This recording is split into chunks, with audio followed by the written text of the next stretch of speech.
This rod's been out there for less than, I would say, 3 minutes, literally. Beautiful. Right. Getting rested for 5 minutes and then we shall have a look. So we are back on the banks. We're on the mighty Trent. I've been here for less than 10 minutes. Literally put a float and a leisured bait out and then we're into our first fish. And that is the first one of the session. I've been here for probably about half an hour, had a good look around this section. And I thought I'd come to a trusty peg that I've been in before. And the rod went off literally within minutes. So I'm not gonna mess about, I'll get her back, get that rig baited up, and hopefully we can get some more. But that's a stunning fish. This is just what you want, first thing in the morning. It's the witching hour for me, especially only I've had some quite big pike this time of the morning. So without further ado, we'll get this beautiful creature back, and then hopefully we can get a few bigger ones this afternoon. But yeah, what a lovely fish, wicked.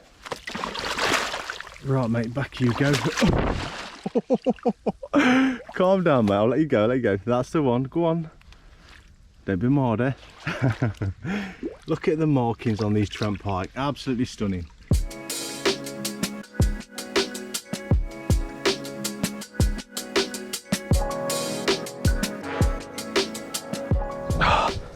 This literally just cast this out. It's been less than a minute. Anything there? Oh yeah, here we go. Yep, another fish. This is madness. I knew that margin would be good, but and I've only bought 7 sardines with me today, I think 7 or 8. So is he a nice one or is it another babber? Well, I don't know. Not too bad looking. Oh, go on my son. Give us a good scrap. Give it a bit of welly. That's what we like to see. Come here mate, come here. That's the one, beautiful. Greedy pike. Oh yeah, happy days. Right, I'm in a bit of a rush to get this bait back out there, so I'm not going to show the fish to the camera, we'll just get it back. It's probably a scraper double maybe, but the plan is I want to get some bigger pike. So you go back darling. Lovely. And then what we'll do, I want to get this bait out, see if we can get some more. That's 2 bites within literally a couple of minutes of casting the baits out, so I'm guessing there's quite a few knocking around here. So we'll get that baited up again, see if we can get some bigger pike. Oh my days, what's going off? I haven't even got time to, I haven't even cast the left hand rod out yet and the float's gone. What is happening here? How many pike? As you can see, I'm literally just put that back and the float's squeezed off, so only a little babber. Come on mate. 3 fish within like 20 minutes. Let's quickly get you in and get you back. I want to try and catch your mum. That's the one mate. Yep, only just hooked, lovely jubbly. Right, rest you for a couple of minutes and then we'll try and catch your mum. Only a little pasta, aren't you mate? But a lovely looking pike either way. That's the one mate. There's going to be about 12 pikes sulking here soon if we catch any more. Right, you stay there little fella. Right, so both rods need to be set up now. Fresh baits on. It's a clear indicator that there's quite a few pike here. We just need some of the big gills. We really do. We've got 5 dead baits left, not including that one. So I'm just going to fish 1 rod at the moment. I don't want to start being wiped out too quick. I want the day to progress, just in case there's any big pike coming through later. So I made this mistake last time. I think I bought 8 or 9 fish and we literally went through them really quickly. So I'll go down to 1 rod this time. And if it goes quiet, I'll put one on the float rod later. But this section down here looks really nice. So getting back out again. That's lovely. We've been here for probably an hour and we have had, I think, 3 fish. It's been manic. I can't keep a rod in the water longer than probably a couple of minutes without them going off. So I've gone from fishing 2 rods to 1 rod at the moment. I just want to give myself a chance to talk to a camera and try and get some B-roll for this film. But yeah, it's been manic. The left-hand rod, which is on a drop-off indicator, I think we had 2 on there, then we've had 1 on the float.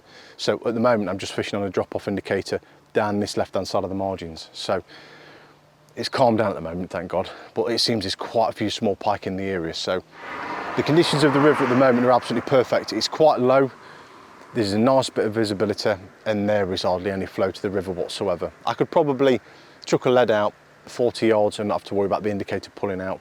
But my main concern this morning is having the baits anything from 1 to 3 rod lengths off this margin area. I know that this is prime for catching the bigger pike. The drop off goes about 1.5 rod lengths, slowly goes down, and then 3 rod lengths out is the bottom of the drop off. So I'm just scoping these rods around here. Now, like I said, I'm only fishing 1 rod at the moment. If it goes quiet in the next hour, I'll get the float back out there again. This tree line is brilliant. It holds some really nice fish. You do get quite a few small ones. There's not much cover for the pike at the moment because the margins are so shallow.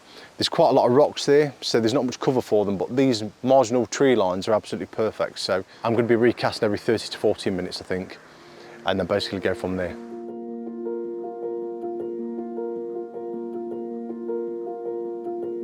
So the swim's gone fairly quiet. I think it's time now to get this float back out there again. Simple paternoster rig. And we'll go to that same spot that we caught from last time. Probably 4 or 5 rod lengths out. I've got a fairly decent sized sardine on at the moment, so I'm hoping that we don't get hammered by too many small pike. That's perfect. I did a quick gauge on the depth. It's not overly deep there, to be fair. I mean, the river is quite low. But yeah, it's looking nice, it really is.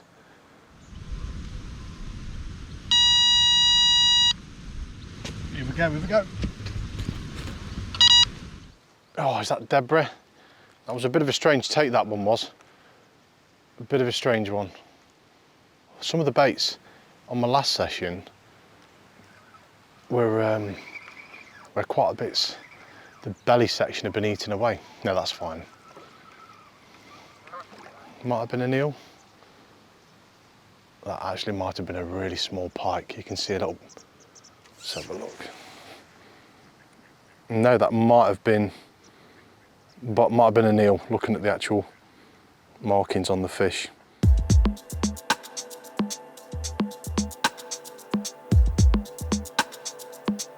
Right, so we've got a bait fishing on the float rod.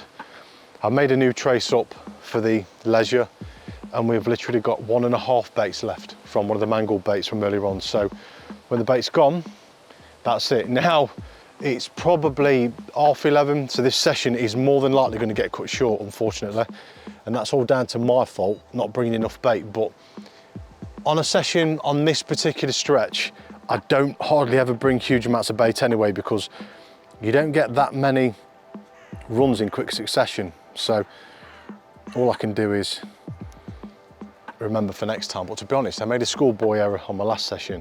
Should have bought more bait. And I know what'll happen. I'll come back again in a couple of days, do another session, bring loads of bait with me, and then end up not using half of it. So, right, let's get this back out there and hope that we can get a few fish. I mean, the float's been fairly quiet for the past hour in that section here, and we have been getting the knocks on this rod, so. I mean, I only generally come here for a couple of fish, hoping for a big pike.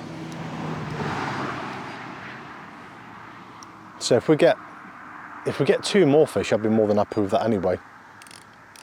I find that when you catch the big pike, your bites are very thin throughout the day. You don't get much action in the daytime, then a big pike just turns up out of the blue. So, and that's normally early December time. Sorry, mid-November to early December. So, right.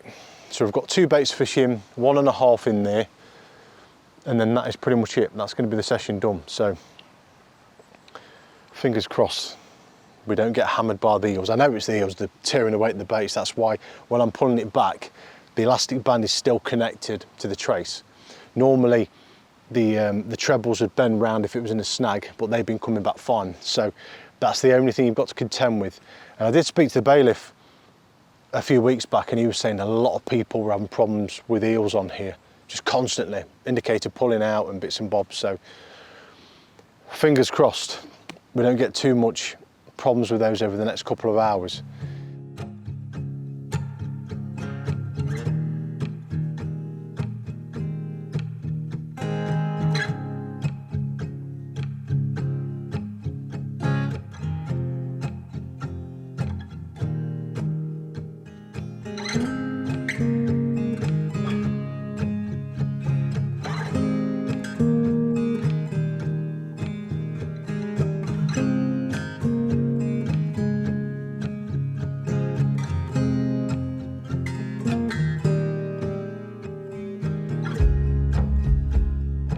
Right, last bait. We've got probably an hour left, if that. So I'm going to try and find a nice clean area where we don't get snagged up. And I'm thinking not too far away from where that float is, to be honest, because it hasn't been that bad. So I'm going to go a little bit further out than normal just to see if there's anything knocking around. That's not too bad.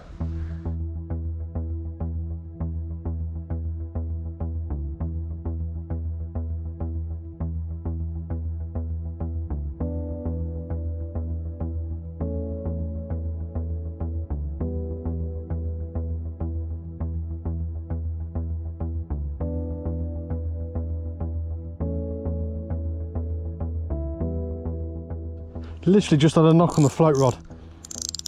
Here we go, here we go. Yep, fish on. We've literally got 45 minutes fishing left. Is it a small one? Is it a big fish? I don't think it's a big fish.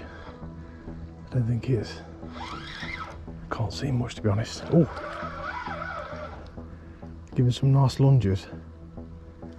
Oh, nice one, mate. Come on, give it some weather. Oh, what are we looking at here? What are we looking at?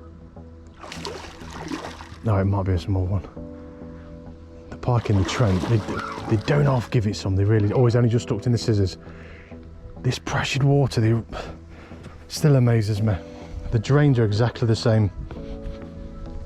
It doesn't matter if you're using drop-off indicators or. Right, mate, let's have you in. Lovely. Only a small one, but very welcome. That is one angry pike. And that is the last fish. Fish number 4. Other way, mate. Other way. That's the one, mate. Lovely. Back you go. Not a bad session. 4 or 5 fish, a few lost, but all in all a great day on the Mighty Trent.